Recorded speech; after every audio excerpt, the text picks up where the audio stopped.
Hello students, मेरा नाम है मंजीत सिंह एंड ये हमारा चैनल साइंस ब्रोस। आज के इस वीडियो में मैं आपको बताऊंगा आप कैसे पास कर सकते हैं फिजिक्स काफ़ी ज़्यादा आसानी से। फिजिक्स काफ़ी सारे बच्चों के लिए नाइटमेयर है, उनके न्यूमेरिकल्स देख के बच्चे डर जाते हैं, बट उनको ये पता ही नहीं है कि उनको हार्ड वर्क नहीं स्मार्ट वर्क करना है। अब कैसे? तो बच्चों आज के इस वीडियो में हम यही देखने वाले हैं कि कैसे फिजिक्स को एकदम हम आसानी से पार कर सकते हैं। मतलब उतना ज़्यादा कोई, जैसा आप समझ रहे हैं वैसे कोई क्या बोलते कोई पहाड़ नहीं है फिजिक्स। तो बच्चों सबसे पहले मैं चाहूंगा कि इस वीडियो को देखने के लिए आप इस वीडियो को फिलहाल पहले पॉज करिए और एक टेक्स्ट बुक अपना फिजिक्स का HSC महाराष्ट्र बोर्ड का टेक्स्ट बुक आप लेकर बैठिए, क्योंकि जो इंपॉर्टेंट्स मैं आपको देने वाला हूं इन प्रेडिक्शन में से ही आपका क्वेश्चन पेपर आने वाला है। That is 100% sure. मैं ये नहीं बोल रहा हूं कि 98 मार्क्स में प्रेडिक्ट करने वाला हूं, बट जो प्रेडिक्शंस मेरे रहने वाले उसमें से एटलीस्ट 70 to 80 मार्क्स के बीच में आपका पेपर आएगा। और इतने मार्क्स में से अगर आप इतना जितना मैं बता के जा रहा हूं उतना भी पढ़ के आओगे ना तो एटलीस्ट 60 आप तो आराम से स्कोर करोगे। ठीक है, तो बच्चों सबसे पहले मैं आप लोगों को बताना चाहता हूं पेपर पैटर्न कैसा है। ठीक है, अब बच्चों फिजिक्स का जो पेपर है या केमिस्ट्री का पेपर है, सभी में पेपर जो है सेक्शन वाइज आने वाले हैं। Section A, section B, section C and section D. Alright, तो यहां पे 4 सेक्शन में बच्चों हमको पेपर आता है। सेक्शन ए में रहते हैं 1 मार्क क्वेश्चंस, सेक्शन बी में रहते हैं 2 मार्क क्वेश्चंस, सेक्शन सी में है 3 mark questions and section D में है 4 मार्क्स क्वेश्चंस। ठीक है, चलो बच्चों अब देखते हैं कि कैसे काम करता है। सबसे पहले सेक्शन ए में बच्चों क्वेश्चन नंबर 1 में 10 MCQs आने वाले हैं, 10 MCQ 1 मार्क ईच। ठीक है, क्वेश्चन नंबर 2 में सेक्शन 1 में ही 8 वेरी शॉर्ट आंसर क्वेश्चंस आने वाले हैं, यानी 1 लाइनर, आंसर इन 1 सेंटेंस। ठीक है, ये हो गए 10 मार्क आपके, ये हो गए 8 मार्क। आ जाइए सेक्शन बी में। सेक्शन बी में बच्चों क्वेश्चन नंबर 3 से क्वेश्चंस शुरू होंगे। ठीक है, एंड इसमें है कुल मिला के 12 क्वेश्चंस। तो यहां पे क्वेश्चन नंबर 3 से लेकर क्वेश्चन नंबर 14 तक, क्वेश्चन नंबर 3 से लेकर क्वेश्चन नंबर 14 तक आपका सेक्शन बी में 2 मार्क्स के क्वेश्चन होंगे। ठीक है, मतलब total 12 questions. Okay, coming to section C. Section C में अगेन क्वेश्चन नंबर 15 से लेके क्वेश्चन नंबर 26 तक यहां पे भी 12 क्वेश्चंस होंगे। ये भी मैं लिख देता हूं, बट यहां पे जो 12 क्वेश्चंस होंगे they will be 3 mark each. Okay, now आपका बच गया सेक्शन डी। सेक्शन डी में बच्चों 4 मार्क के क्वेश्चन है और यहां पे 4 मार्क के 5 क्वेश्चन आएंगे। That is from question number 27, 28, 29, 30, 31। ठीक है, यहां पे 5 क्वेश्चन आपके हो गए, question number 27 to question number 31। ठीक है, अब यहां पे जो बच्चे वीडियो देख रहे हैं जिनको न्यूमेरिकल से डर लगता है, बच्चों जिनको न्यूमेरिकल से डर लगता है, उनको लग रहा है कि ये पेपर में कैसे सॉल्व कर पाऊंगा। पहले हम लोग मार्क्स गिन लेते हैं बच्चों। ये हो गया 10 मार्क्स, ये हो गया 8 मार्क्स। ठीक है, इस क्वेश्चन में आपको कोई ऑप्शन नहीं रहेगा बच्चों। अब एक बात बताइए, MCQ में एक क्वेश्चन में 4 ऑप्शन आपको दे ही रहे, इससे ज्यादा आपको और क्या ऑप्शन दिया जाए। ठीक है, और 1 आंसर इन 1 सेंटेंस के लिए भी अगर आपको ऑप्शन चाहिए तो बच्चे पेपर फिर कोई काम का ही नहीं है। ठीक है, तो 1 मार्क के लिए कोई ऑप्शन नहीं है। That is fair, that is fair, क्योंकि यहां पे आपको भर भर के ऑप्शंस दिए हैं जहां पे आपको ऑप्शंस की जरूरत पड़नी चाहिए। वैसे तो 2 मार्क के लिए भी आपको जरूरत नहीं पड़नी चाहिए, बट यहां पे इन्होंने ऑप्शंस दिए हुए हैं। ठीक है, तो चलो बच्चों देखते हैं। यहां पे 12 क्वेश्चन है 2-2 मार्क के, तो ये हो गया 24 मार्क का। यहां पे 12 मार्क के 3-3 मार्क के 12 क्वेश्चन है, तो ये हो गया 36 मार्क्स। ठीक है, एंड यहां पे 4-4 मार्क के 5 क्वेश्चन है, दैट इज 20 मार्क्स। चलो आइए बच्चों इसको ऐड करते हैं। तो ये 3 से ये हो गया 60, 60 प्लस 10, 60 प्लस 10 हो गया 70, 70 प्लस 20 हो गया 90, 90 प्लस 8 हो गया 98। इसका मतलब टोटल आपको 98 मार्क्स आने वाला है पेपर विद ऑप्शन, एंड वही इसको हम कहेंगे 70 मार्क विदाउट ऑप्शन। ठीक है, मतलब ऑप्शंस के साथ मिला दूं तो मेरा पेपर कुल 98 मार्क्स का है। आपको 98 में से 70 लाना है, आपको 98 में से 70 लाना है। पर मैं नहीं बोलता हूं कि 98 में से 70 लाओ। मान लो गए से गए गुजरा बच्चा हो, चलो इसको 98 से मैं थोड़ी देर के लिए राउंड ऑफ करके 100 पकड़ता हूं। अगर 100 मार्क का पेपर है और गए से गए गुजरा बच्चा है, ठीक है, तो कम से कम 30 या 40 मार्क का तो लिख ही सकता है। चलो मान लो तुम एकदम ही गए गुजरे हो तो कम से कम 20 मार्क का तो लिख के आ सकते हो। Passing is not an issue, passing is not an issue at all, क्योंकि इतना ज्यादा सिंपल पेपर पैटर्न आप ही के लिए किया गया है। एक minute, it is not over yet, मैं आपको बता रहा हूं ये और कितना सिंपल होने वाला है। बच्चों ध्यान से देखना, सबसे पहले ये जो एमसीक्यूज है, यहां पे 10 एमसीक्यू है बच्चों, इसमें से 7 थियरी क्वेश्चन होंगे, 7 थियरी क्वेश्चन होंगे और सिर्फ 3 न्यूमेरिकल क्वेश्चन होंगे, सिर्फ 3 न्यूमेरिकल क्वेश्चन होंगे। Fair enough? Yes. Very short answer में अब यहां पे मान लो 1-1 मार्क के लिए, ठीक है, तो 1-1 मार्क के लिए भी इन्होंने 6 थियरी क्वेश्चंस रखे और सिर्फ 2 न्यूमेरिकल रखे। अब बच्चों 1-1 मार्क वाले न्यूमेरिकल तो आप काफी आसानी से कर लोगे, ठीक है, ये कोई बड़ी बात है ही नहीं, ठीक है। तो जैसे कि आप देख रहे हो पेपर में पहले से ही न्यूमेरिकल का रेशियो जो है एकदम कम बनाया रखा है, एकदम कम है न्यूमेरिकल्स, ठीक है। जैसे आप देख रहे हो यहाँ पे थियरी क्वेश्चंस आता है और आपकी थियरी क्वेश्चंस में क्या है, जान अटकी हुई है, तो आप थियरी क्वेश्चंस ही कर लेना ना, न्यूमेरिकल छोड़ देना, ठीक है। चलो बच्चों अब देखते हैं सेक्शन बी में। सेक्शन बी में बच्चों यहां पे आपको एनी 8 अटेम्प्ट करना है। कितना अटेम्प्ट करना है? एनी 8। एंड आपको ऑप्शंस कितने दिए हुए हैं? 12। आपको ऑप्शंस कितने दिए हुए? 12। यानी आपको 12 में से सिर्फ 8 क्वेश्चन करना है, यानी आप 4 क्वेश्चन ऐसे ही छोड़ सकते हो। आपके पास इतना फ्रीडम है कि आप 4 क्वेश्चन ऐसे ही छोड़ सकते हो। बच्चों अब यहां पे ध्यान से देखो, ये जो 12 क्वेश्चन है इसका भी ब्रेकडाउन बताता हूं आपको। ये जो 12 क्वेश्चन है बच्चों, इसमें से 7 थियरी है और 5 न्यूमेरिकल है।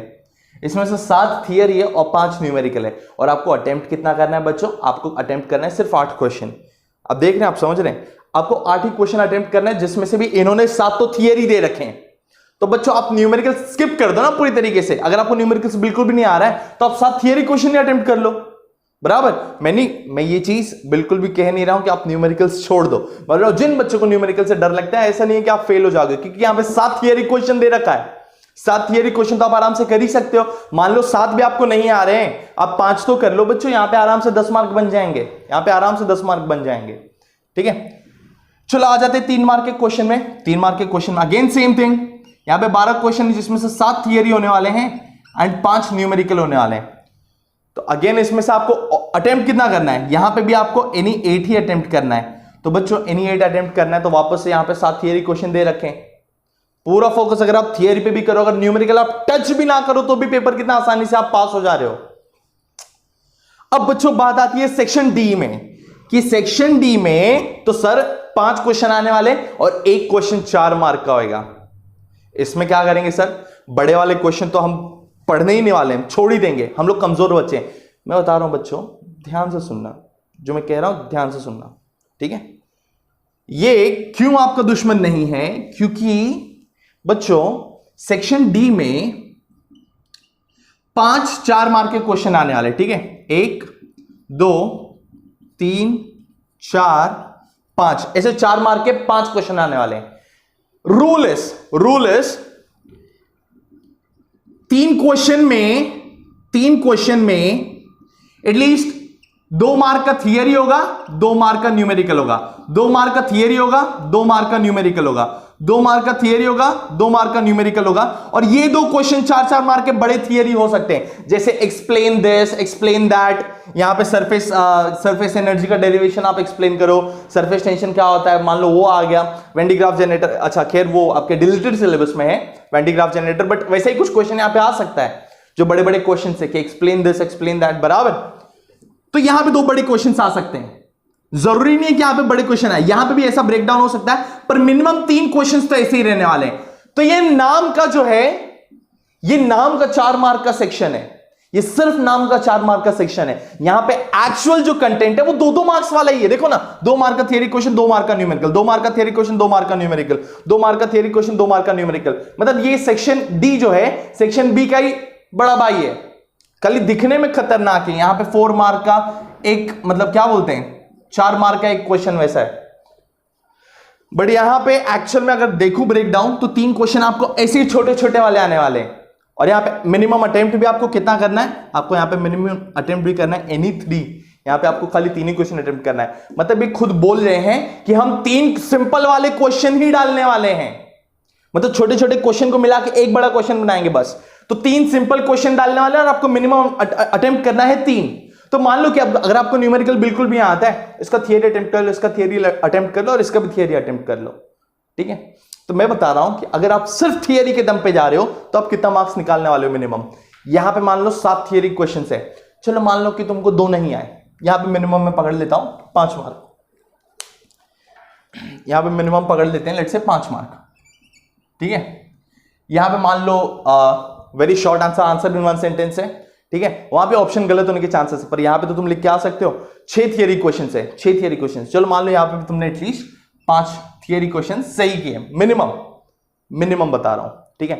मान लो ये एनी 8 है, एनी 8 में से 7 थियरी क्वेश्चन है, तुमको सारे नहीं आए, तुमको सिर्फ 5 आए, तुमको सिर्फ 5 क्वेश्चन आए, आउट ऑफ 12 क्वेश्चन तुमको सिर्फ 5 क्वेश्चन आए। चलो उसके भी 10 मार्क में लिख देता हूं यहां पे, ओके। यहां पे नेक्स्ट है सेक्शन सी, यहां पे एक क्वेश्चन जो है 3 मार्क का है। मान लो अगेन यहां पे 7 थियरी क्वेश्चन है और तुम इतने विद्वान हो नहीं, ठीक है। चलो मान लिया कि तुमको उतना नहीं आता है, फिर भी तुमने अटेम्प्ट करने की कोशिश की है, तुमने 4 क्वेश्चन अटेम्प्ट किए, तुमसे 7 थियरी में से भी सारे क्वेश्चंस नहीं किए गए, तुमने मान लो सिर्फ 4 अटेम्प्ट किए, सिर्फ 4, तो यहां पे तुमको कितना बन गया 12। यहां पे तुम 3 थियरी क्वेश्चन 2-2 मार्क वाले तो अटेम्प्ट कर ही सकते हो, यहां पे आ गया तुम्हारा 6। बच्चों ये मैं वर्स्ट केस सिनेरियो बता रहा हूं, वर्स्ट केस सिनेरियो, ठीक है। इसमें भी आपको कम से कम 10, 20, ये हो गया 32 और ये हो गया 6, 32 और 6 बच्चों 38, 38। तो मिनिमम जो आप 70 मार्क के पेपर में से निकाल सकते हो दैट इज 38, विच इज 50% से ज्यादा, 50% से ज्यादा। आपको अगर 38 मान लो इसमें आ गया, ये वर्स्ट केस सिनेरियो में आपको प्रैक्टिकल में चलिए मान लीजिए ना बोल के 25 मार्क तो मिल ही जाएंगे बच्चों, 25 मार्क तो मिल ही जाएंगे कम से कम।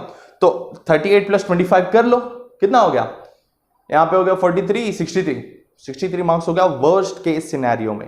मतलब फर्स्ट क्लास पास हो रहे हो, 60 के ऊपर फर्स्ट क्लास होता है, राइट। तो मतलब तुम फर्स्ट क्लास पास हो रहे हो वर्स्ट केस सिनेरियो में। तो मान लो अगर थोड़ा सा मेहनत करके प्रिपेयर करके चली जाओगे तो कितना नहीं स्कोर कर सकते हो, बराबर बच्चों। तो ये वर्स्ट केस सिनेरियो में मैंने आपको बताया इतना मार्क्स आ सकता है अगर आप एक भी न्यूमेरिकल ना अटेम्प्ट करो तो, एक भी न्यूमेरिकल ना अटेम्प्ट करो तो। वैसे तो मैंने आपको बताया नहीं कि यहां पे जरूरी नहीं है कि ये जो 4 मार्क के क्वेश्चन है तो न्यूमेरिकल ही होंगे, ये बड़े बड़े थियरी भी हो सकते हैं, या तो 4 मार्क का थियरी क्वेश्चन हो सकता है या तो 4 मार्क का न्यूमेरिकल क्वेश्चन हो सकता है, ठीक है। ये श्योर नहीं है, इसके बारे में कुछ बताया गया नहीं है, बट ये चीज फिक्स है कि 3 क्वेश्चंस तो ऐसे ही होंगे जिसमें 2 थियरी, 2 मार्क का थियरी, 2 मार्क का न्यूमेरिकल, 2 मार्क का थियरी, 2 मार्क का न्यूमेरिकल, ऐसा पैटर्न रहने वाला है, बराबर बच्चों। तो पेपर पैटर्न सबसे ज्यादा जरूरी था जानना, जो अब आप जान चुके हो, ठीक है। तो बच्चों इसी हिसाब से प्रिपरेशन करना, ठीक है। तो अब मैं चाहता हूं कि आप सभी टेक्स्ट बुक लेकर बैठें, क्योंकि जो इंपॉर्टेंट्स मैं आपको बताने जा रहा हूं ये टॉपिक वाइज मैं आप लोगों को बताऊंगा, हर एक चैप्टर में से हर एक पेज में क्या क्या इंपॉर्टेंट है मैं आपको बताऊंगा, आप उसको टिक करते जाएंगे, क्योंकि थियरी में आप सिर्फ उतना ही पढ़ने वाले हैं। मान लीजिए एक बड़ा चैप्टर है 10 या 12 या 20 पेज का, मैं उसमें से आपको 4 या 5 ही पेज ऐसे बताऊंगा या 4 या 5 ऐसे टॉपिक बताऊंगा जो उस पूरे चैप्टर में यूजफुल है, जिसको आप पढ़ के जाएंगे तो आपको काम आएगा, मतलब आपको पूरा चैप्टर पढ़ने की जरूरत नहीं है। तो बच्चों रेडी फॉर प्रेडिक्शंस, मैं चाहता हूं आप सभी अपना महाराष्ट्र बोर्ड का फिजिक्स का 12th स्टैंडर्ड का टेक्स्ट बुक लेकर बैठें, क्योंकि प्रेडिक्शंस चालू होने जा रहे हैं। सबसे पहले बच्चों मैं चाहता हूं कि आपके स्क्रीन पे जो वेटेज आ रहा है ये हर एक चैप्टर वाइज वेटेज है। पहले जो कम वाले मार्क्स हैं उतने मार्क्स की कंपलसरी क्वेश्चंस आएंगे, दूसरी तरफ जो मार्क्स है दे आर विद ऑप्शन, तो उसके उतने ऑप्शंस भी आएंगे। फॉर एग्जांपल यहां पे रोटेशनल डायनामिक्स में जैसा आप देख सकते हो 5 मार्क्स विदाउट ऑप्शन, मतलब कंपलसरी 5 मार्क का एक क्वेश्चन तो रहेगा ही, 2 मार्क ऑप्शनल भी रहेगा, 2 मार्क ऑप्शनल भी रहेगा, मतलब आप कर सकते हो तो छोड़ सकते हो, ठीक है।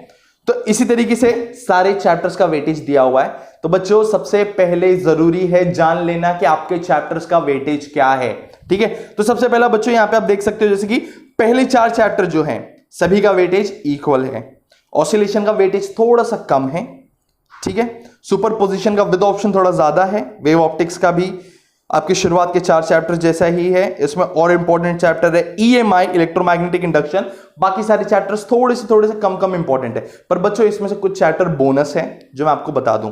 बोनस चैप्टर्स में मार्क कर लो thermodynamics, magnetic material and semiconductor.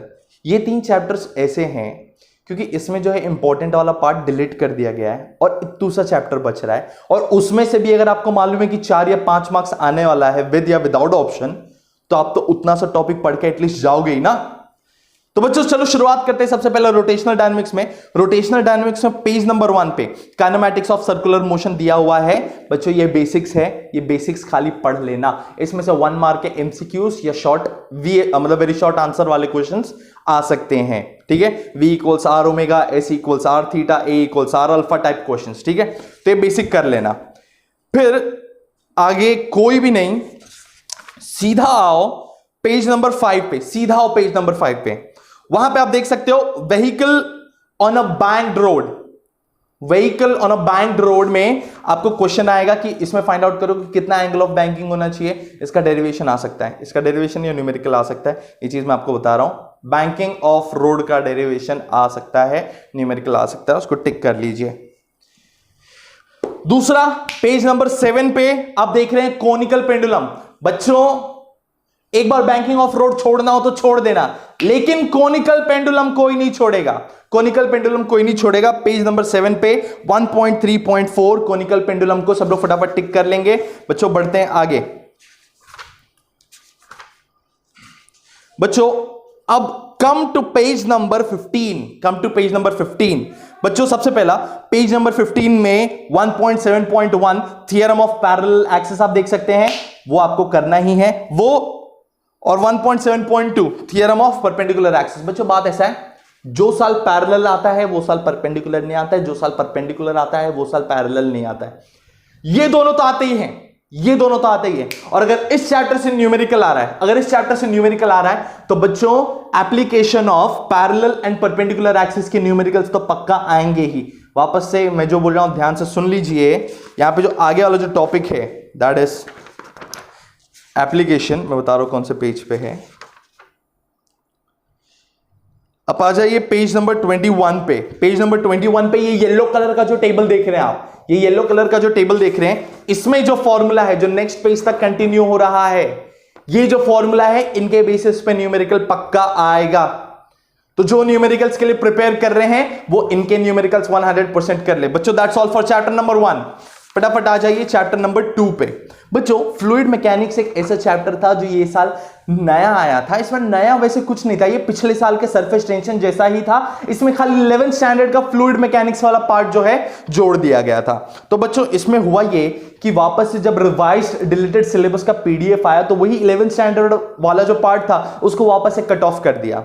मतलब मेजॉरिटी पार्ट जो था 11th स्टैंडर्ड वाला वो कट हो गया, ठीक है बच्चों। तो वापस से इसमें जो बच रहा है वो पुराने 12th स्टैंडर्ड के सरफेस टेंशन चैप्टर जैसा ही बच रहा है। कल एक आधा टॉपिक जो इंपॉर्टेंट है जो मेरे प्रेडिक्शन में है वो मैं आपको बता रहा हूं। बच्चों ये स्टार्टिंग में सारा कुछ रिलेटेड है। सीधा आ जाओ पेज नंबर 33 पे, सीधा आ जाओ पेज नंबर 33 पे। That is 2.4 surface tension. बच्चों जो सरफेस टेंशन में जो यहां पे दिया हुआ है molecular theory of surface tension 2.4.1, बच्चों ये 4 मार्क के क्वेश्चन में आ सकता है। ये जो नीचे जो सेक्शन डी जो मैंने बताया है ना, इसमें से बड़े वाले क्वेश्चन में से आ सकता है। क्यों? क्योंकि बच्चों अगर आपको molecular theory of surface tension अगर आपको एक्सप्लेन करना है तो आपको इंटरमॉलिक्यूलर फोर्सेस एक्सप्लेन करना है, range of molecular forces explain करना है, स्फीयर ऑफ इन्फ्लुएंस एक्सप्लेन करना है। फिर ये सारी चीजों को एक्सप्लेन करते हुए आपको वहां पे ये जो डेरिवेशन, जो यहां पे डेरिवेशन बोल रहा हूं सॉरी, ये जो एक्सप्लेनेशन जो है थियरी का, ये डायग्राम से आपको यहां से पूरा एक्सप्लेन करना है, ठीक है। तो ये 4 मार्क के क्वेश्चन के लिए आ सकता है, दैट इज फॉर श्योर, ठीक है। तो बच्चों ये एक इंपॉर्टेंट इसमें से मार्क कर लो। दूसरा, जो बच्चे न्यूमेरिकल करने वाले हैं और जो नहीं भी करने वाले हैं उनको ये चीज मैं बता दूं कि ये जो पेज नंबर 36 पे relation between surface energy and surface tension वाला जो पार्ट है that is dW equal to TdA वाला जो डेरिवेशन है, डेरिवेशन नहीं, इसका न्यूमेरिकल, ये वाला न्यूमेरिकल 100% पेपर में आएगा, मतलब आएगा। या आप अगर देखोगे रैंडमली एक आधा साल नहीं आएगा, बाकी हर साल रिपीट होता है कि मान लो एक ड्रॉप जो है गिर गया और वो 1000 अलग अलग ड्रॉप में कन्वर्ट हो गया, तो उसकी चेंज इन एनर्जी कितनी है, ये टाइप का क्वेश्चन आएगा। या फिर आपको क्वेश्चन में पूछेगा कि इतने सारे ड्रॉप अगर वो मिल गए तो चेंज इन सरफेस एनर्जी बताओ। तो बच्चों ये वाला क्वेश्चन 100% आने वाला है ड्रॉप्स वाला। तो ये वाला relation between the surface energy and the surface tension जो कि पेज नंबर 36 पे है, ये इंपॉर्टेंट है, इसको मार्क कर लो सभी लोग। ठीक है, आ जाओ। अब इसमें आगे कुछ भी इंपॉर्टेंट नहीं है। Come to page number 41 straight away. Come to page number 41 में बच्चों ये वाला जो डेरिवेशन आप देख रहे हैं एक्सेस प्रेशर वाला, ये जो एक्सेस प्रेशर वाला डेरिवेशन आप देख रहे हैं बच्चों, ये एक्सेस प्रेशर का डेरिवेशन बहुत इंपॉर्टेंट है। ये लैपलेस के नाम से भी आपके एग्जाम में आ सकता है कि लैपलेस का डेरिवेशन बताओ, लैपलेस का इक्वेशन बताओ एक्सेस प्रेशर के लिए, तो यही वाला डेरिवेशन होगा बच्चों। वहां पे लैपलेस कहीं पे लिख लो, वहां पे लैपलेस कहीं पे लिख लो, मैं बता दे रहा हूं क्योंकि अलग अलग नाम से आएगा एग्जाम में, तो आपको समझ में आना चाहिए कि आपको कौन सा क्वेश्चन पूछा है। ठीक है, ओके, ऑलराइट, दैट इज ये आपका क्वेश्चन था 2.4.6 explanation of formation of drops and bubbles. ठीक है, excess pressure inside the liquid drop, इसका डेरिवेशन 100% आता है। ठीक है, बस इस चैप्टर में बच्चों जो आगे पेज नंबर 43 पे यहां पे एक डेरिवेशन दिया हुआ है छोटा सा, अगर आप यहां पे देखोगे यहां पे एक छोटा सा डेरिवेशन दिया हुआ बच्चों, ये derivation h equals to t cos theta upon r rho g, ये डेरिवेशन नहीं आएगा, ये डेरिवेशन नहीं आएगा। इससे रिलेटेड न्यूमेरिकल आने के हल्के से चांसेस है, तो अगर आपको इसको स्किप करना है तो आप इसको स्किप कर सकते हो। जिसको लग रहा है कि मैं थोड़ा सा मतलब क्यों छोड़ू पॉसिबिलिटी, तो वो कर लें। ठीक है, अब बाकी कुछ भी मत देखो, बाकी कुछ भी मत देखो। यहां पे नीचे पेज नंबर 44 पे छोटा सा स्ट्रीमलाइन और टर्बुलेंट के डिफरेंस है। ठीक है, ये ग्रीन वाला टेबल जो है डिफरेंस है, ये डिफरेंस कर लेंगे फटाफट, डिफरेंस कर लेंगे। एंड इस चैप्टर का लास्ट प्रेडिक्शन, इस चैप्टर का लास्ट प्रेडिक्शन है पेज नंबर 46 पे आ जाओ, पेज नंबर 46 पे आ जाओ। Coefficient of viscosity, coefficient of viscosity वहां पे टॉपिक दिया हुआ है 2.6.2 कोएफिशिएंट ऑफ विस्कोसिटी। बच्चों ये जो है न्यूटन्स लॉ ऑफ विस्कोसिटी के नाम से भी आता है, इसका दूसरा नाम वहां पे लिख लो, Newton's law of viscosity. Coefficient of viscosity वाला आएगा ये एग्जाम में, ये पक्का है। ठीक है, तो बच्चों इस चैप्टर के लिए इतना ही प्रेडिक्शन बस। So now I want you guys to come on page number 56 जहां पे हम देखेंगे third chapter kinetic theory of gases and radiation के इंपॉर्टेंस। बच्चों इसमें सबसे पहले आपका मीन फ्री पाथ वाला जो टर्म है वो डिलेटेड है, दैट इज 3.4 वो डिलेटेड है, एंड दूसरा जो है रूट मीन स्क्वायर स्पीड है। बच्चों ये दोनों डिफरेंट कंसेप्ट्स है। ठीक है, जिसमें से हमको रूट मीन स्क्वायर पढ़ना है, that is 3.6 which is on page number 59। उसको फटाफट सब लोग टिक कर लेंगे। 3.6 आरएमएस स्पीड, बच्चों ये इंपॉर्टेंट है इस क्वेश्चन में से, सॉरी इस चैप्टर में से। 3.7 भी इंपॉर्टेंट है, 3.7 छोटे छोटे से टॉपिक से बच्चों, 3.6 3.7 बस। ठीक है, अब सीधा आ जाएंगे पेज नंबर 66 पे। पेज नंबर 66 पे बच्चों सबसे पहले परफेक्टली ब्लैक बॉडी के ऊपर खाली वहां पे छोटे से ब्रैकेट में लिख दो रीड, उसकी छोटे से ब्रैकेट में वहां पे लिख दो रीड, खाली वो रीड करना है, उसके आने के चांसेस कम है, ज्यादा आने के चांसेस है फेरिस परफेक्टली ब्लैक बॉडी। ठीक है बच्चों, हम लोग फेरिस ब्लैक बॉडी प्रिपेयर करके जाएंगे कि इसका वर्किंग कैसे है। ठीक है, तो सब लोग इसको टिक कर लेंगे 3.11.1 को, 3.11.1 को सब लोग टिक कर लेंगे एकदम अच्छे से। फिर आ जाओ पेज नंबर 68 पे। बच्चों पेज नंबर 68 पे 3.12.1 इंपॉर्टेंट है। 3.13 किरचॉफ्स लॉ। ठीक है, किरचॉफ्स नहीं, it is Kirchhoff's. So Kirchhoff's law of heat radiation and it's theoretical proof. बच्चों उसको इंपॉर्टेंट में टिक कर लो फटाफट। ठीक है, इस चैप्टर के इतने इंपॉर्टेंट थ्योरेटिकल क्वेश्चंस हैं। Come to the next chapter बच्चों, थर्मोडायनेमिक्स। बच्चों थर्मोडायनेमिक्स बोनस चैप्टर है, सब लोग याद रखना थर्मोडायनेमिक्स जो है बोनस चैप्टर है। क्यों? क्योंकि इसमें खाली जीरोथ लॉ है, फर्स्ट लॉ है, और फिर उसके बाद आगे जो है वहां पे प्रोसेसेस है, थर्मोडायनेमिक प्रोसेसेस। तो बस खाली हम लोग को 3 टॉपिक पढ़ना है। ठीक है, बीच में हीट वगैरह सब छोटे छोटे टॉपिक्स हैं, पीवी डायग्राम वगैरह, तो सब उतना ज्यादा रिलेवेंट जो है इसके लिए नहीं है। तो सब लोग खाली याद रखेंगे, सब लोग को जीरोथ लॉ मालूम पड़ जाएगा। उसमें एकदम सिंपल सा कंसेप्ट है कि ए और बी अगर इक्विलिब्रियम में है और बी और सी अगर इक्विलिब्रियम में है तो ए और सी भी इक्विलिब्रियम में है, बराबर, थर्मोडायनामिक इक्विलिब्रियम में। तो बच्चों ये जो है हम लोग को मालूम पड़ना चाहिए कि क्या है, बराबर।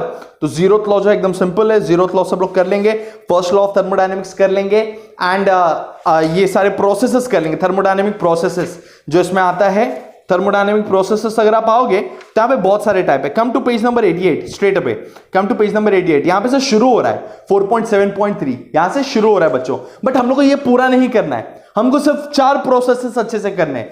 That is on page number 90 isothermal process, page number 90 पे आइसोथर्मल प्रोसेस, पेज नंबर 91 पे आइसोबैरिक प्रोसेस, पेज नंबर 92 पे आइसोकोरिक प्रोसेस और पेज नंबर 93 पे एडियाबैटिक प्रोसेस। बस बच्चों इसमें से इतना ही, क्योंकि इस चैप्टर में पेज नंबर 96 से लेकर एंडिंग तक पूरा चैप्टर डिलीटेड है, पूरा चैप्टर ओमिटेड है। यानी हीट इंजन आपको नहीं पढ़ना है, हीट सिंक आपको नहीं पढ़ना है, रेफ्रिजरेटर्स आपको नहीं पढ़ना है, ये सारी चीजें आपको नहीं पढ़ना है, ठीक है। Now come to oscillations. बच्चों when you are coming to oscillation, यहां पे छोटे छोटे टॉपिक जो हैं, जो यहां पे परफेक्टली ऐसे टॉपिक नहीं है, पैराग्राफ वाइज है, तो मैं आपको डिक्टेट करूंगा कि आपको सिर्फ कितने पैराग्राफ पढ़ने हैं। बच्चों पेज नंबर 109 में 5.2 वहां पे लिखा है एक्सप्लेनेशन ऑफ पीरियोडिक मोशन। बच्चों वहां पे नीचे जो स्टार्ट हो रहा है paragraph, any motion which repeats itself after, जो इटैलिक में लिखा हुआ है, स्लैंट में जो लिखा हुआ है इटैलिक में, तो यहां पे खत्म हो रहा है, इट्स कॉल्ड इट्स पीरियड और पीरियोडिक टाइम। ये इटैलिक वाला जो पार्ट है यहां पे खत्म हो रहा है पीरियोडिक टाइम। बच्चों यहां से लेकर यहां तक टिक कर लेंगे और इतना सब लोग याद कर लेंगे, खाली इतना सब लोग याद कर लेंगे, ये 1 मार्क 2 मार्क में आएगा फॉर श्योर, ठीक है। खत्म नहीं हुआ है, यहां पे जो लास्ट वाला पैराग्राफ है जो शुरू होता है the simplest form of oscillatory period से लेकर इसके एंड तक, ठीक है। यहां पे 3-4 डेफिनेशन है बच्चों, ये 3-4 डेफिनेशन भी आप लोग याद कर लोगे, तो ये लास्ट वाला पैराग्राफ भी पूरा टिक कर लो बस। 5.3 आपको करने की जरूरत नहीं है, ठीक है, नहीं है। बच्चों coming to page number 111, coming to page number 111, differential equation of simple harmonic motion है, आता ही है 100%, ठीक है। तो अगर इसको घुमाओगे तो यहां पे इसको लेके यहां पे वेलोसिटी डिराइव किया और डिस्प्लेसमेंट डिराइव किया है, ये 110% आएगा। अगर इस चैप्टर से कुछ आ रहा है तो ये डेरिवेशन पक्का आ रहा है। बच्चों डिफरेंशियल इक्वेशन 5.4 सब लोग टिक करेंगे, और कुछ करोगी मत करो, ये चैप्टर से आपको अगर कुछ करना है तो डिफरेंशियल इक्वेशन कर लेना 110%। बच्चों इसमें प्रेडिक्शन में ज्यादा और कुछ है नहीं, क्योंकि इसमें ये क्वेश्चन शॉर्ट आता है, ठीक है।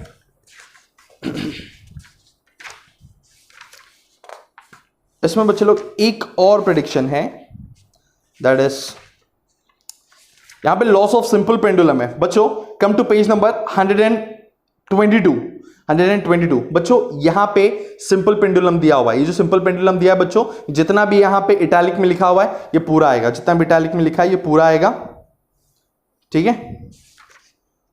और पेज नंबर 123 में, पेज नंबर 123 पे यहां पे जो दिया हुआ है बच्चों, यहां पे जो दिया हुआ है, ठीक है, यहां पे जो दिया हुआ है छोटे छोटे कंडीशंस, ये वाला खाली देख लेना, ये वाला खाली देख लेना। यहां पे जो दिया हुआ है पेज नंबर 123 में, यहां पे ऊपर में जो लिखा हुआ है, the period of simple pendulum is directly proportional to square root of its length, the period of simple pendulum is inversely proportional to square root of its acceleration to gravity. ये 4 लॉ है बच्चों, ये laws of simple pendulum में। अगर तुमको नहीं मालूम तो वहां पे लिख लो लॉज ऑफ सिंपल पेंडुलम, वहां पे लिख लो लॉज ऑफ सिंपल पेंडुलम, और बस इतना पढ़ लेना, बस हो गया, बस हो गया। इस चैप्टर में से ये 2 क्वेश्चंस बस हो गए। और क्वेश्चंस आते हैं बट ये पक्का आएगा, अगर इस चैप्टर में कुछ आएगा तो ये दोनों में से पक्का आएगा, ठीक है बच्चों। अब आते हैं सुपरपोजिशन ऑफ वेव में। सुपरपोजिशन ऑफ वेव में बच्चों यहां पे अगर आप देखोगे 6.2 है प्रोग्रेसिव वेव। बच्चों यहां पे डायरेक्टली दिया हुआ नहीं है, बट आप गूगल पे भी ढूंढ ले सकते हैं, या आपके टारगेट में या किसी भी नोट्स में अगर आप ढूंढेंगे तो आपकी बुक में difference between progressive and stationary wave रहेगा, ठीक है। तो ये डिफरेंस आप कर लेना। यहां पे आपके बुक में डिफरेंस डायरेक्टली नहीं दिया हुआ है, प्रोग्रेसिव वेव यहां पे है और स्टेशनरी वेव्स थोड़ा सा आगे दिया हुआ है, तो इन दोनों का डिफरेंस आता है एग्जाम में, इन दोनों का डिफरेंस आता है, मैं बता दे रहा हूं। 6.2 नहीं है बट 6.2 और इसके आगे जो स्टेशनरी वेव्स का टॉपिक है इन दोनों का डिफरेंस आता है। तो बच्चों इसका डिफरेंस वहां पे लिख लो, यहां पे लिख लो, difference between progressive wave and stationary wave. और इसमें come to page number 134, come to page number 134 बच्चों, superposition of wave. Come to page number 134, superposition of wave कर लेना, फिर कुछ भी नहीं, फिर कुछ भी नहीं। Come to page number 138, come to page number 138, वहां पे एक छोटा सा डेरिवेशन है, छोटा सा डेरिवेशन है स्टेशनरी वेव का, एकदम बहुत छोटा सा बच्चों। मन करता है तो कर लेना, मन करता है तो कर लेना, ये उतना ज्यादा चांसेस नहीं है, बट अगर इस चैप्टर से आ रहा है तो ये डेरिवेशन पक्का आ रहा है, ठीक है। इसमें ज्यादा चांसेस आने के हैं बच्चों न्यूमेरिकल के, और कौन सा न्यूमेरिकल बता रहा हूं। ये डेरिवेशन अगर आप छोड़ना चाहो तो एक बार के लिए छोड़ देना, बट जो नहीं छोड़ना वो है जो बच्चे न्यूमेरिकल पढ़ने वाले। बच्चों इसमें से पेज नंबर 142 पे आएंगे, अगर पेज नंबर 142 पे आएंगे, जो एंड करेक्शन है, पेज नंबर 141 पे शुरू हो रहा है 6.7.1 एंड करेक्शन। ये एंड करेक्शन के जितने भी न्यूमेरिकल्स है बच्चों, ये जितने भी न्यूमेरिकल्स है ये एंड करेक्शन से, तो ये जितने भी vibration of air column in a pipe closed at one end, इन सभी के न्यूमेरिकल्स आते हैं, इन सभी के न्यूमेरिकल्स आते हैं। तो जो लोग न्यूमेरिकल प्रिपेयर करने वाले हैं, मेक श्योर आप इसके न्यूमेरिकल जरूर करके जाना, ठीक है बच्चों। इसमें से नेक्स्ट प्रेडिक्शन जो है, आई गेस ये जो नेक्स्ट वाला प्रेडिक्शन है, it is law of vibrating string. बच्चों लॉ ऑफ वाइब्रेटिंग स्ट्रिंग, इसमें यहां पे 4 लॉ है, law of length, law of tension, law of linear density. ये लॉस कर लेना खाली, ये 3 लॉ कर लेना बस। एंड लास्ट है यहां पे beats. I am not sure beats आपके सिलेबस में है, शायद है। अगर बीट्स है तो बच्चों बीट्स के खाली न्यूमेरिकल्स आने वाले, बीट्स के खाली न्यूमेरिकल आने वाले, इसका डेरिवेशन मत करना। इसके न्यूमेरिकल्स बहुत ज्यादा सिंपल है, तो बीट्स के न्यूमेरिकल्स कर लेना बस। दैट्स ऑल बच्चों, इस चैप्टर से बस इतना ही, इस चैप्टर से बस इतना ही, बस और कुछ भी नहीं। क्योंकि प्रेडिक्शन बच्चों ऐसा होना ही चाहिए कि 10 पेज में से मैं आपको 3 या 4 पेज बता रहा हूं। अगर 10 पेज में से मैं आपको 7 पेज प्रेडिक्शन में बताऊं तो it makes no sense, right? कि मतलब प्रेडिक्शन देखो ही क्यों फिर, जब 7 पेज आपको पढ़ना ही है तो उसमें से आधे से ज्यादा चीजें सही होगी। प्रेडिक्शन में तब मजा आएगा जब 20 पेज के चैप्टर में से मैं खाली आपको 4 पेज बता रहा हूं या सिलेक्टेड टॉपिक्स बता रहा हूं कि इसी में से पेपर आने वाला है। तो बच्चों मैं इसी के लिए उसको एकदम शॉर्ट में बता रहा हूं। और जितने लोग देखना चाहते हैं, आप लोग ये सारे टॉपिक्स अब प्रीवियस ईयर के पेपर्स में चेक कर सकते हैं, ठीक है? जितने सारे टॉपिक्स मैं बता रहा हूं, ठीक है? Come to chapter 7, page 158। बच्चों स्टार्टिंग में कुछ भी नहीं पढ़ना है, स्टार्टिंग के 2 पेज कुछ भी नहीं पढ़ना है। Straight away come to page number 160। Page number 160 पे बच्चों वेव फ्रंट है, 7.4.2 वेव फ्रंट बहुत इंपॉर्टेंट है, वेव फ्रंट बहुत इंपॉर्टेंट है, आएगा फॉर श्योर, ठीक है?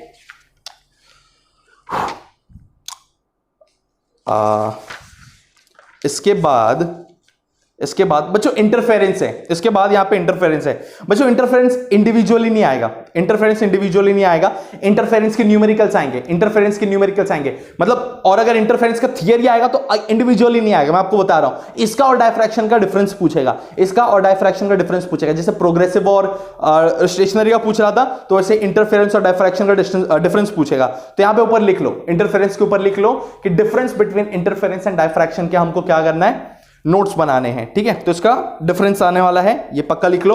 अगर डिफरेंस नहीं आएगा तो इंटरफेरेंस का न्यूमेरिकल आ रहा है, वो पूछेगा कि इतने डिस्टेंस पे मतलब इसका ब्राइट बैंड बन रहा है, उसका फ्रिंज विड्थ बताओ कि कितना ब्राइट बैंड है, वो बताओ, इतने डिस्टेंस पे क्या होगा, ये सारे क्वेश्चंस आएंगे, ठीक है?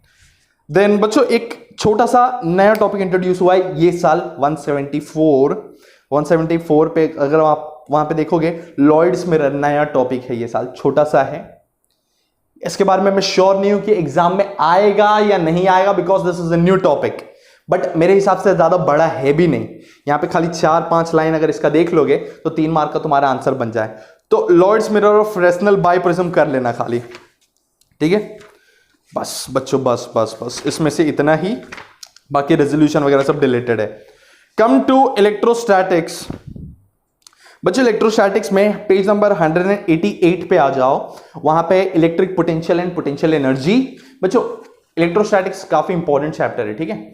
और ये साल जो है इसको बहुत कम वेटेज मिला है, I don't know why, but इस चैप्टर में से ही जो कंसेप्ट्स है बहुत ज्यादा इंपॉर्टेंट है। देखो इसमें से न्यूमेरिकल आने के चांसेस है तो कैपेसिटेंस के कॉम्बिनेशन वाले, कि सीरीज में अगर कैपेसिटर्स को लगाया है या पैरेलल में कैपेसिटर को लगाया है तो उसका वैल्यू क्या आएगा। बच्चों एंट्रेंस पॉइंट ऑफ व्यू भी ये टाइप के क्वेश्चंस इंपॉर्टेंट है, ठीक है? बट मैं आपको बता रहा हूं कि ये साल जो है इसका प्रेडिक्शन जो है हम नहीं कर सकते, क्योंकि लास्ट ईयर तक इंपॉर्टेंट चैप्टर को ये साल अगर कम वेटेज दिया तो हमको नहीं पता कि कौन सा टॉपिक को मतलब निकाल दिया गया इंपॉर्टेंट क्वेश्चंस में से, ठीक है? तो इसके इंपॉर्टेंस खाली थोड़े से ज्यादा है।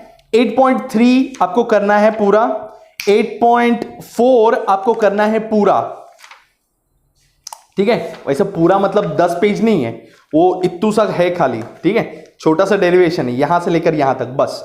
फिर इसमें भी आओगे अगर तो ये जो है इत्तू सा डेरिवेशन है बस, ठीक है? और ध्यान से अगर देखोगे तो वर्क डन और पोटेंशियल का डेरिवेशन एकदम सेम टू सेम है। उसमें खाली एक जगह पे Q को 1 कूलम लिया है and work done per unit charge क्या होता है बच्चों, पोटेंशियल होता है। तो वही डेफिनेशन से दोनों डेरिवेशन जो है सिंपल है, खाली एक Q को 1 कूलम लेना है। बाकी अगर आप खुद से सॉल्व करोगे तो आपको समझ में आएगा ये चीज, ठीक है?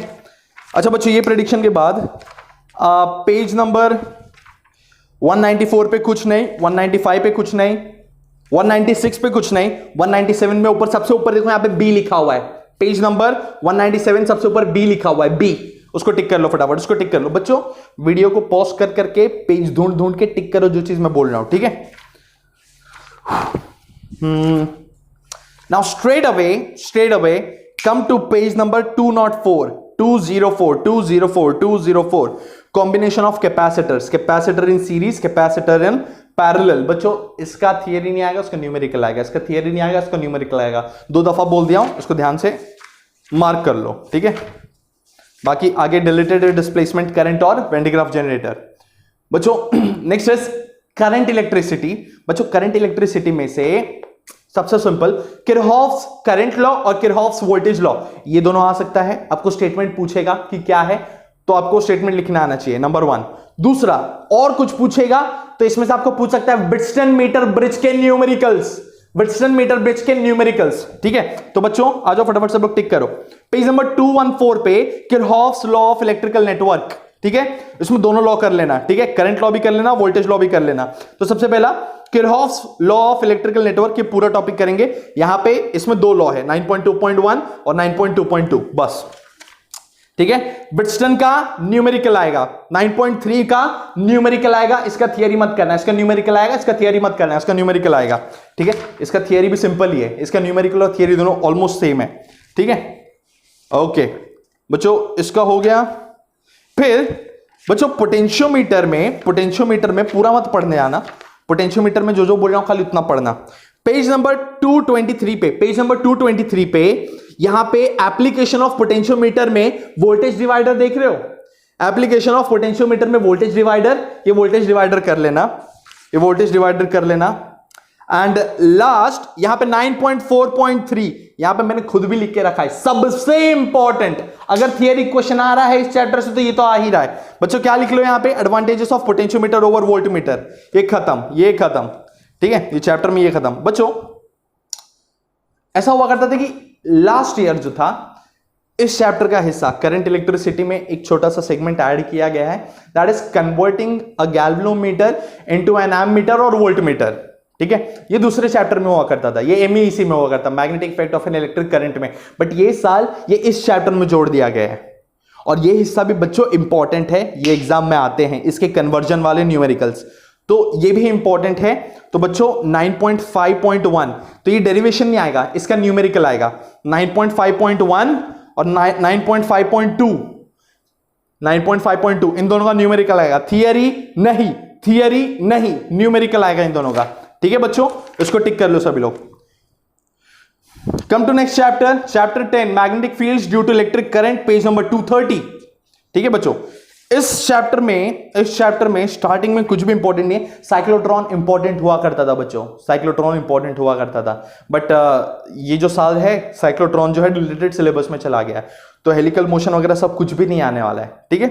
तो straight away come to page number 234 में बच्चों यहां पे देख रहे हो magnetic force on the wire carrying a conductor, यहां पे जो है बच्चों 10.5 का न्यूमेरिकल आएगा, वहां पे लिख लो 10.5 का न्यूमेरिकल आएगा, 10.5 का न्यूमेरिकल आएगा, 10 बार बोल भी लो अपने मुंह से 10.5 का न्यूमेरिकल आएगा, ठीक है। थियरी करना है, come to page number 238 MCG moving coil galvanometer का बच्चों थियरी आएगा। इसमें आपको पहले उसका कंस्ट्रक्शन लिखना है, फिर आपको उसका वर्किंग लिखना है, फिर आपको उसका फॉर्मूला डिराइव करना है, और इसका न्यूमेरिकल भी आ सकता है। एमसीजी इंपॉर्टेंट टॉपिक है इस चैप्टर में से।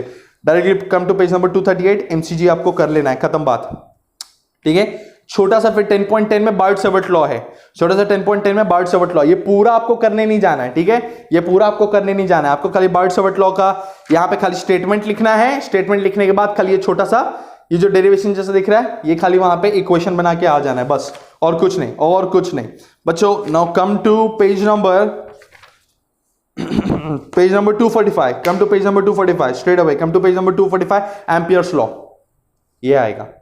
अगर इस चैप्टर से थियरी आ रहा है, एम्पियर्स लॉ आ रहा है, देख रहे हो मैं कितना पार्ट स्किप कर रहा हूं, मैं खाली आपको स्पेसिफिकली 2 या 3 टॉपिक ही बता रहा हूं हर चैप्टर में से जो आने वाले हैं, ठीक है। 10.15 नहीं बोलते, पॉइंट के बाद हम 10.15 बोलते हैं, बट जिनको नहीं समझ में आ रहा है 10.15, ठीक है, ये टिक कर लो। Now once again comes a bonus chapter, that is magnetic material. बच्चों मैग्नेटिक मटेरियल में सब डिलीट कर दिया है, 2 या 3 ही टॉपिक बच रहे हैं, और वही 4 या 5 मार्क्स के लिए आएगा, तो यहां 4-5 मार्क तो पक्के है ना। तो फिजिक्स में कोई चैप्टर पढ़ो कि मत पढ़ो, ये वाला चैप्टर 100% पढ़ लेना। कौन सा? Magnetic materials. बच्चों मैग्नेटिक मटेरियल में क्या क्या आपको पढ़ लेना है 100% में बता रहा हूं। Come to page number 254, come to page number 254, 11.3.1। ये जो डेरिवेशन है यहां से शुरू हो रहा है बच्चों और यहां पे खत्म हो रहा है, ठीक है। ये जो डेरिवेशन है यहां पे से शुरू हो रहा है, यहां पे खत्म हो रहा है। आप इसको चाहिए तो नीचे तक भी खींच सकते हो। तो ये वाला डेरिवेशन खाली कर लेना। एक दूसरा, मैग्नेटाइजेशन और मैग्नेटिक इंटेंसिटी का डेफिनेशन, मैग्नेटाइजेशन मैग्नेटिक इंटेंसिटी का डेफिनेशन 11.4। और ये छोटा सा डेरिवेशन, ये छोटा सा जो डेरिवेशन है ऊपर इतना सा है नीचे इतना सा है, ठीक है। बस इस चैप्टर में से इतना और कुछ नहीं, इस चैप्टर में से इतना और कुछ नहीं, बस, क्योंकि बाकी सब डिलीटेड है। कम टू पेज नंबर 265 बच्चों, EMI इलेक्ट्रोमैग्नेटिक इंडक्शन। बच्चों इलेक्ट्रोमैग्नेटिक इंडक्शन में page number 266, page number 266 12.2 Faraday's law of electromagnetic induction. 12.2 करना है, 12.3 करना है लेंज लॉ, फैराडेस लॉ करना है, लेंज लॉ करना है, ठीक है। ये दोनों लॉ कर लिया, फिर सब छोड़ दो, फिर सब छोड़ दो, फिर सब छोड़ दो, सीधा आओ 12.10 एडी करंट्स में, 12.10 एडी करंट्स में आओ, सीधा एडी करंट्स में आओ। बच्चों इसके पहले जो यहाँ पे यहाँ पे छोटे मोटे डेरिवेशन है BLV वाला, जो कि पेज नंबर 269 पे है। 269 पे बच्चों यहाँ पे डेरिवेशन है E इक्वल्स BLV, ठीक है। E इक्वल्स BLV के ऊपर यहाँ पे लिख लो पेज नंबर 269 पे, ये इसका न्यूमेरिकल आएगा, E इक्वल्स BLV का न्यूमेरिकल आएगा, ठीक है। इसमें मैंने आपको 2 या 3 ही थियरी क्वेश्चन बताया और एक न्यूमेरिकल वाला टॉपिक बताया, बस, इससे ज्यादा इसमें और कुछ नहीं करना, ठीक है। एडी करंट्स मार्क कर लिया बच्चों, एडी करंट्स 12.10 मार्क कर लिया, ठीक है। अब छोटे छोटे दो तीन टॉपिक है जो सिमिलर है, सेल्फ इंडक्टेंस है, म्यूचुअल इंडक्टेंस है, इसका न्यूमेरिकल आ सकता है, या फिर ट्रांसफार्मर का न्यूमेरिकल आएगा, जो कि बहुत सिंपल है बच्चों, बहुत सिंपल है। उसमें ES upon EP equals NS upon NP equals IP upon IS, बस ये रिलेशन पढ़ना है, ठीक है। E EMF से, N नंबर ऑफ टर्न्स है और I करंट है, बस इसके ऊपर न्यूमेरिकल आएगा, रेशियो वाला न्यूमेरिकल, जो कि बहुत सिंपल है। तो बच्चों वहां पे टिक कर लो 12.11 सेल्फ इंडक्टेंस, पूरा नहीं करना है, थोड़ा सा खाली डेफिनेशन जितना कर लेना है बस। फिर पूरा पेज छोड़ दो, फिर सीधा आ जाओ पेज नंबर 281 पे। 281 पे यहां पे नीचे 12.14 म्यूचुअल इंडक्टेंस है, म्यूचुअल इंडक्टेंस कर लो, थोड़ा सा, ज्यादा नहीं, खाली यहां तक कर लो, नीचे तक, बस यहां तक कर लो, बस। फिर आ जाओ 12.15 ट्रांसफॉर्मर देख लो, बस खत्म बात। ट्रांसफॉर्मर 2 टाइप के होते हैं, step up transformer, step down transformer, बस खत्म, ये चैप्टर खत्म। बच्चों AC सर्किट्स बहुत छोटा चैप्टर है बच्चों। इसमें ऐसे तो चैप्टर बहुत छोटा है, बट यहां पे इंपॉर्टेंट क्वेश्चंस बहुत सारे हैं, जो आप टिक करो, एम करो, पक्का आएगा। पेज नंबर 288 पे 13.3 average and RMS current end voltage, ये पक्का आता है, ठीक है। आपको पूछेगा एवरेज एंड RMS में डिफरेंस क्या है, या फिर एवरेज और RMS डिराइव करो, 13.3 पक्का आएगा, ओके। फिर बच्चों यहां पे 13.4 है फेजर के आने के चांसेस कम हैं, लेकिन उतने भी कम नहीं है, मीडियम टाइप है।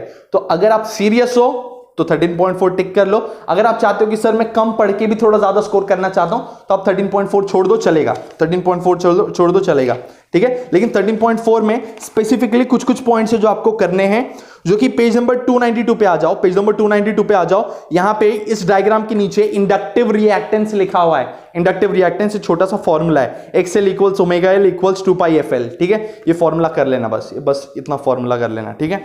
बच्चों इंडक्टिव रिएक्टेंस देख लिया, अब आ जाओ पेज नंबर 294 पे। 294 पे यहां पे देखो कैपेसिटिव रिएक्टेंस है बच्चों, कैपेसिटिव रिएक्टेंस कर लेना, ठीक है। कैपेसिटिव रिएक्टेंस कर लेना, पूरा फेजर मत करना, बट इंडक्टिव और कैपेसिटिव रिएक्टेंस दोनों कर लेना। क्यों? क्योंकि इससे आपको आगे इंपेडेंस का डेरिवेशन आने वाला है, जो कि इंपॉर्टेंट है, ठीक है। तो ये हो गया LCR सर्किट बच्चों, LCR सर्किट पूरा कर लेना। ये डी वाला पार्ट पेज नंबर 295 पे, डी वाला पार्ट ये पूरा कर लेना, ठीक है। ये डेरिवेशन है पूरा कर लेना अंत तक, ठीक है। ये छोटे छोटे पार्ट में दिया हुआ डेरिवेशन, ठीक है, बट सिंपल है, बहुत सिंपल है, यहां तक डेरिवेशन कर लेना, ठीक है। बाकी और कुछ नहीं, पावर इसमें कुछ नहीं।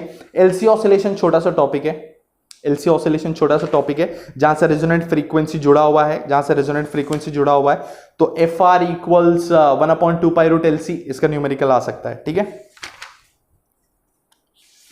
Now come to our 14th chapter, that is dual nature of radiation and matter, chapter number 14। बच्चों इसमें बहुत छोटा चैप्टर, ये भी बोनस चैप्टर है, ये भी बोनस चैप्टर बच्चों, ठीक है।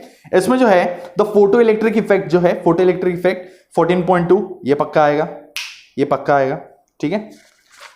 फिर और कुछ नहीं, सीधा पेज नंबर 310 पे आओ बच्चों। इसका है आइंस्टाइन्स पोस्टुलेट ऑफ क्वांटाइजेशन, यानी आइंस्टाइन्स पोस्टुलेट ऑफ क्वांटाइजेशन के न्यूमेरिकल्स आने वाले बच्चों, इसके न्यूमेरिकल्स आने वाले हैं। ये पिछले मतलब जो आपका पुराना बुक था उसमें आइंस्टाइन्स फोटो इलेक्ट्रिक इक्वेशन नाम से हुआ करता था।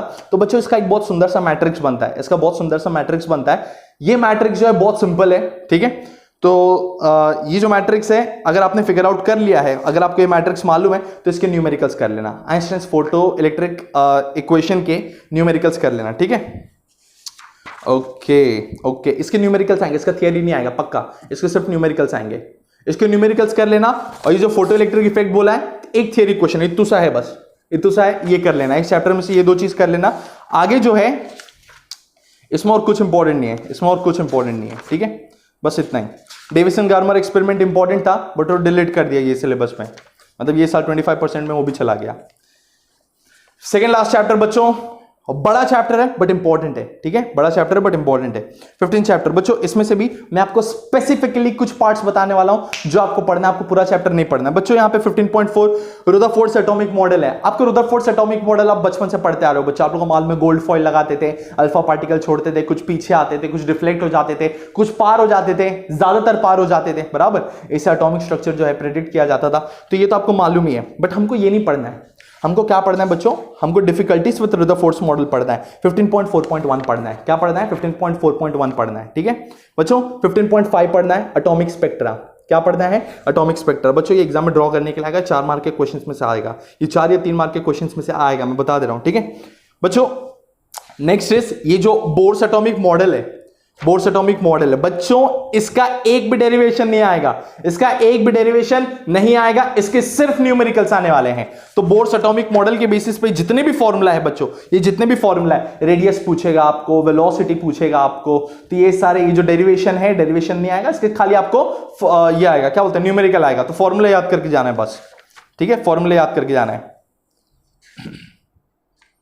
फिर सब छोड़ दो, फिर सब छोड़ दो, आगे तो सब डिलीटेड ही है, न्यूक्लियस वाला पूरा पार्ट डिलीटेड है, सीधा come to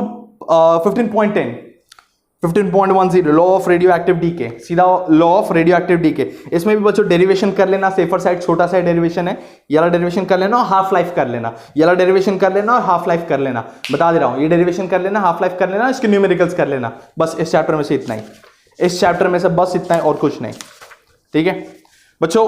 come to semiconductor बच्चों, बहुत छोटा सा चैप्टर है, ठीक है, और इसमें से काफी ज्यादा इंपॉर्टेंट क्वेश्चंस है, मतलब इसमें से बहुत रैंडमली क्वेश्चंस आते हैं, बट एक जो बहुत सिंपल है और आने के चांसेस ज्यादा है वो है लॉजिक गेट्स, जो कि इस चैप्टर में थोड़ा उल्टा स्टार्ट कर रहा हूं। कम टू पेज नंबर 361, ये हमारा लास्ट चैप्टर बच्चों। कम टू पेज नंबर 361 में 16.5 लॉजिक गेट्स पूरा कर लेंगे, सिंपल है और पूरा कर लेंगे, ठीक है। उसके बाजू में ही है वर्किंग ऑफ ट्रांजिस्टर बच्चों। तो वर्किंग ऑफ ट्रांजिस्टर में ट्रांजिस्टर एज एन एम्पलीफायर करेंगे, ठीक है। और फिर कम टू पेज नंबर 358, उसमें 16.4.1 द कॉमन एमिटर कॉन्फ़िगरेशन, ये वाला पार्ट भी कर लेंगे, ठीक है। और इसमें बच्चों 3 टॉपिक जो मैं आपको बोलना चाहता हूं वो है फोटोडायोड बच्चों। फोटोडायोड यहां से शुरू हो रहा है, ये पूरा पेज है फोटोडायोड, यहां तक पूरा फोटोडायोड यहां तक चल रहा है, ठीक है। आपको पूरा नहीं करना है, ठीक है, आपको खाली यहां पे स्टार्टिंग में जो इतना फोटोडायोड क्या है वो लिखना है, उसका सिंबॉलिक रिप्रेजेंटेशन बना देना, फिर उसका यहां पे स्कीमेटिक बना देना, ठीक है, बस इतना बना देना। 1 2 3 ये बना दिए, फिर उसके कुछ एडवांटेजेस लिख देना, डिसएडवांटेजेस लिख देना, एप्लीकेशन लिख देना, खत्म। समझ में आया? सब में से 6 पॉइंट का आंसर आपको बनाना है, ठीक है। टोटल इन सभी को मिला के एक 6 पॉइंट का आंसर बना लेना। ये हो गया आपका फोटोडायोड, जैसे फोटोडायोड पढ़े वैसे ही सोलर सेल भी पढ़ लेना। ये पूरा नहीं करने जाना है आपको, इसमें से खाली आपको 6 पॉइंट यूजफुल निकालने हैं। जैसे यहां पे लिखा है photovoltaic devices which convert solar energy into electrical energy using solar cells. तो बच्चों ये सारे पॉइंट जो इंपॉर्टेंट निकाल लेना, ठीक है, यहां तक। और तीसरा जो है लाइट एमिटिंग डायोड है बच्चों। लाइट एमिटिंग डायोड भी छोटा सा ही टॉपिक है, वर्किंग है उसका एलईडी, फिर आगे उसके ग्राफ है, एडवांटेजेस ऑफ एलईडीज है, यूजेस ऑफ एलईडीज है, डिसएडवांटेजेस ऑफ एलईडीज है, ठीक है। तो बस इतना इस चैप्टर में से बच्चों आप सभी कर लेना। इसमें स्टार्टिंग में कुछ रह गया, एक टॉपिक बच गया बच्चों। ये मैंने यहां पे लिख रखा है, यहां पे मैंने लिख रखा है 16.2 जो है बच्चों, 16.2 ये रेक्टिफायर जो है हर साल आता है बच्चों। यहां पे मैंने लिख के रखा है, ये पूछेगा, ये डेफिनेटली आपको पूछेगा। तो पता नहीं आप लोगों को दिखाई दिया कि नहीं, बट मैंने यहां पे लिख के रखा है, ये पूछेगा बच्चों। हाफ वेव रेक्टिफायर या फुल वेव रेक्टिफायर, ये दोनों भी पूछता है। इसका खाली वेव फॉर्म पूछता है, input and output wave form भी पूछेगा। तो ये हाफ वेव का है वेव फॉर्म्स, और ये फुल वेव का है वेव फॉर्म्स। तो अगर ये पूरा रेक्टिफायर पढ़ने को आपको कंटाल आ रहा है तो बच्चों खाली उसका सर्किट डायग्राम पढ़ लेना हाफ वेव का, और हाफ वेव का वेव फॉर्म्स पढ़ लेना, और ये फुल वेव का सर्किट डायग्राम और ये फुल वेव का वेव फॉर्म। बस ये वेव फॉर्म्स पढ़ लेना और इस चैप्टर का समाप्ति इंपॉर्टेंस का हो जाता है, ठीक है। मेरे को मालूम है मैंने लास्ट चैप्टर में थोड़े ज्यादा इंपॉर्टेंस दिए, पर बाकी की शुरुआत के 15 में से हमने बहुत कॉम्पैक्ट दिए हैं और बहुत स्पेसिफिक दिए हैं कि खाली ये वाला पढ़ना, खाली ये वाला पढ़ना है, इसमें से आएगा, इसमें से आएगा। अब बच्चों मैं आप चाहता क्या हूं, ठीक है। बोर्ड्स के एग्जाम में सबसे ज्यादा जरूरी है कि आप पेपर में एमसीक्यूज खाली छोड़कर मत आना। यहां पे नेगेटिव मार्किंग नहीं है, जितना समझ में आता है सही लिखना, जो नहीं समझ में आता है अपने मन से जो भी समझ में आए वो वहां पे लिख देना, ठीक है। बट एमसीक्यूज खाली छोड़ के मत आना। और एमसीक्यू लिखने का सही तरीका क्या है बच्चों, वहां पे अगर आपको ऑप्शंस दिए हुए होंगे, मतलब आपको मालूम है, तो एमसीक्यू लिखने में टाइम मत वेस्ट करना। लिखना क्वेश्चन नंबर 1, ठीक है, क्वेश्चन नंबर 1। अगर आप फर्स्ट वाला कर रहे हो तो फर्स्ट वाला, एंड जो ऑप्शन है ऑप्शन ए, लेट्स से है वहां पे क्वेश्चन था कुछ कि न्यूट्रॉन, इलेक्ट्रॉन, प्रोटॉन, आपको मालूम है आंसर ए प्रोटॉन, तो आप खाली लिखोगे ए प्रोटॉन। अब ऊपर पूरा क्वेश्चन लिखने नहीं जाओगे, आपको पूरा क्वेश्चन लिख के टाइम वेस्ट नहीं करना है बच्चों। एमसीक्यू में खाली ऑप्शन और सही वाला जवाब, ऑप्शन और सही वाला जवाब, बस इतना आपको लिख कर आ जाना है। तो 10 एमसीक्यू फटाफट हो जाएंगे, टाइम वेस्ट मत करना।